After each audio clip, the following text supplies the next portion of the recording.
Welcome back. Big day for cricket, big day for Indian cricket. India are the world champions of the 2011 ICC World Cup.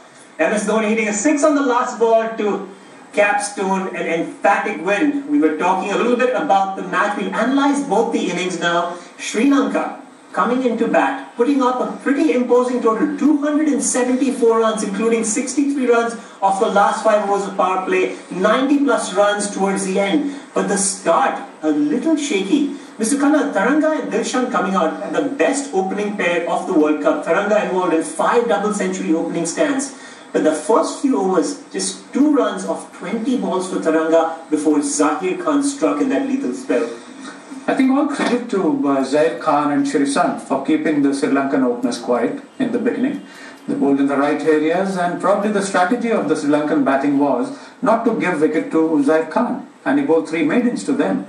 There was pressure earlier on and Taranga perished, when you're not playing your normal cricket and there are opportunities, you're not getting ones and twos, not rotating the strike. A bowler of the caliber of Zaid Khan will definitely strike, and that's what he did. He was caught in the slip to a fantastic catch by Virendra Sehwag. The guy needs to be given the credit. It was to the left of the keeper and to his right. He dived full length and took a brilliant catch. All credit to him. But first spell, 5 overs, 6 runs, 3 maidens, 1 wicket. Zaid Khan was fantastic. Shrison, who was given the chance to play when Nehra was injured, first 2 overs were very good, I would say. But after that, there was some pressure of the final, and the lad was giving scoring opportunities to Dilshan, who never misses them. Indeed, and this is where you can tell the class of a world-class bowler like Zahir Khan. Fittingly, he picked up his 21st wicket, became the leading wicket taker in the tournament, but when other bowlers like Sreesanth and Munaf, looking ordinary, still striking the way he did, fabulous effort there by Zahir Khan. But a little bit about the Lankan batting, Mr. Amarnath, the Sri Lankans invented this part of attacking the first 15 overs of play. This is what was the winning formula for them when they won the World Cup in 1996. Today though, despite solid starts, a little bit of pressure seemed to mount on the Sri Lankan batsmen. They weren't the Sri Lanka that we're seeing of old until Mahela rescued them. If you remember in 96, so there was no pressure on Sri Lanka. They were not destined to win the cup. But they were not even as favourite as Indians were to win this cup. But both the teams came into the final, and each of them were good enough to win. They had just lost 1 match through the league basis, on the league circuit, but later on, when they got into the finals, I think it was a very slow start by Taranga and Dilshan. They were a little tentative, yes they were, because the Indian bowlers bowled so well.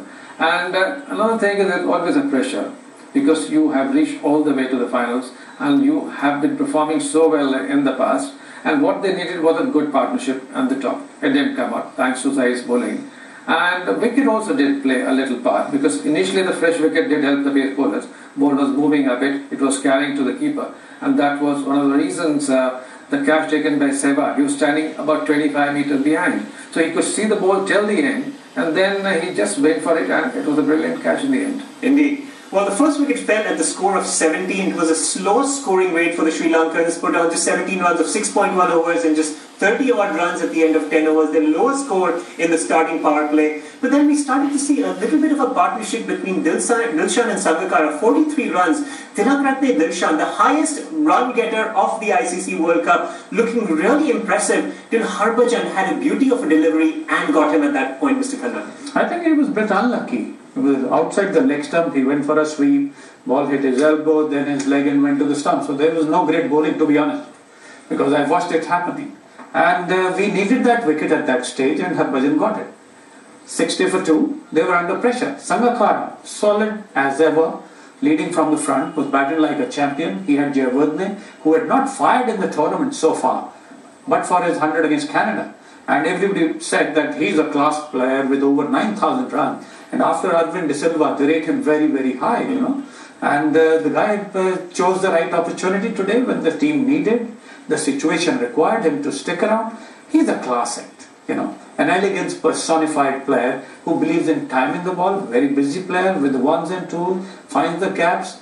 He's not a part player, but he rose to the occasion, stayed till the end on one side, and he had partnership with his captain, Sangakkara, then a little partnership with Samravira and Kulasekara and Pereira, and they reached an imposing score of 274, Indeed. Well, if you talk about this knock of Jayawardene, remember he said they saved their best for last. Sangakkara as well as Jayawardene. 48 runs for Sangakkara, 103 not out for Mahela Jayawardene. Rescued the Sri Lankan innings. Now remember, Jayawardene was the captain before Sangakkara. Sangakkara taking it on, and a captain's knock also for the wicket-keeper batsman. 48 runs of 67 balls coming into a frenetic Wankhede Stadium. 2 wickets down, the pressure was mounting, and this knocked Mr. Amarnath, Kumar Sangakkara, and the form that he showed today. I think he would be ruining playing that shot. It was actually meant to be played. And 48 runs coming from 67 is definitely yet to work his way up, because it was not easy to pick up those singles or get those doubles or boundaries.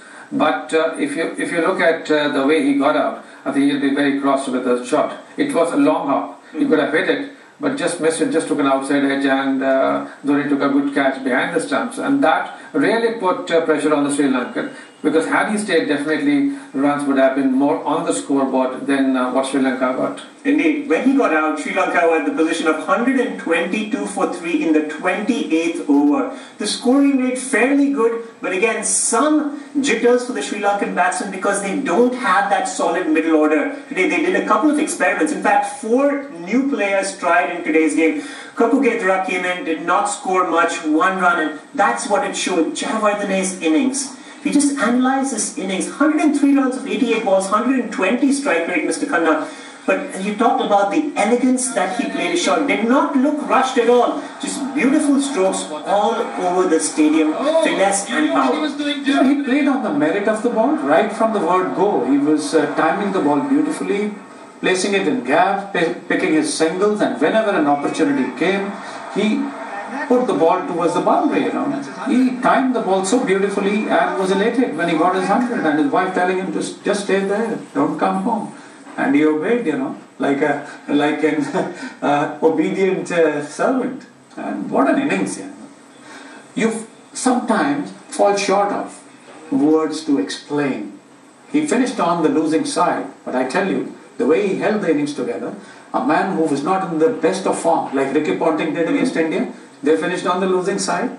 And today, Jayawardene did that, and Indian batting was probably too good to put his innings into the shadow, with Dhoni and Gautam Gambhir playing masterly innings as well, But 84 balls for his 100, the man who was not in the best of his cricketing touch in this tournament. The reason being, the curator provided a gem of a wicket, where 274 runs were scored by Sri Lanka, losing just 6 wickets, and Indian chased it with 1.4 overs to spare for just loss of 4 wickets. And despite the beauty of a wicket, 2 wickets down for 30 odd, still we chased it, and till the end, not a single ball misbehaved.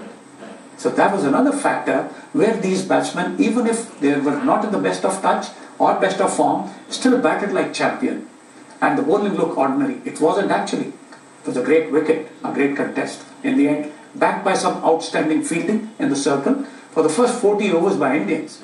Otherwise, Sangakkara and Jayawardene would have scored more runs. Indeed. Now, Jayawardene probably played one of the best innings of his life. If you just videotape and analyze his innings, the way he played spinners, the way he played the seamers, very solid. But you mentioned about the fielding today, Mr. Khanna. Good fielding typically not associated with the Indians, especially in the knockout rounds. People were wary that Indians' fieldings would not rise up to the standard. But today, from what we saw from Kohli, Raina, and Yuvraj, and also some diving saves by Zahir Khan and a few other fielders.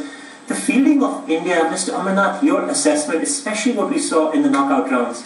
I think there is the standard of Indian fielding, definitely. They save a lot of runs, especially in that arc between the backward point to covers. That is the area normally which is targeted by the batsman when he plays square of the wicket. And Dilshan loves to play square of the wicket, and a number of his shots were stopped, which could have gone to the boundary had they been not diving around and stopping those runs. So it was an important part to support the bowler, and once you support your bowlers the way they have done it, we just reap the results here.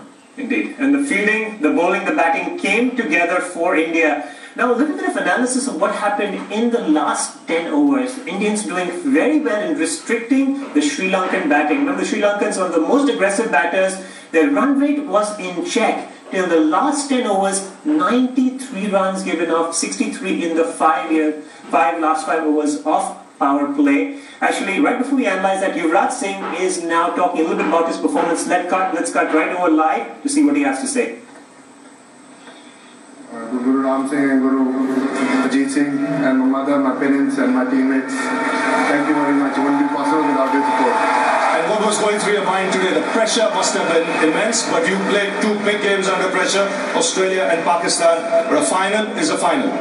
Yeah, I mean, last time we were in the World Cup final and we were chasing 358 and we made a lot of mistakes and we didn't want to do the same. I think we saved a lot of runs in the field and batting in seconds, a lot of pressure, but I think Gauti and Anvis batted outstandingly. They batted like just normal game, and we've taken the pressure pretty brilliantly or nicely. I mean, we batted like champions. And your bowling, your bowling was critical from India's point of view. You got wickets in literally every match. Did that help your batting as well as the tournament progressed? Yeah, definitely. We don't have a proper left-hand spinner, so it's my job to come and bowl 10 overs. I've been working hard on my bowling. Narendra Dhawani has been helping a lot with my bowling, so it's been coming nice. And taking 2 or 3 wickets really helps the team. So making more effort for the team, and that's why I have this. So tonight you're going to be the chief bartender, the chief party organizer, and what else? What else? I wish I could tell you. But tonight.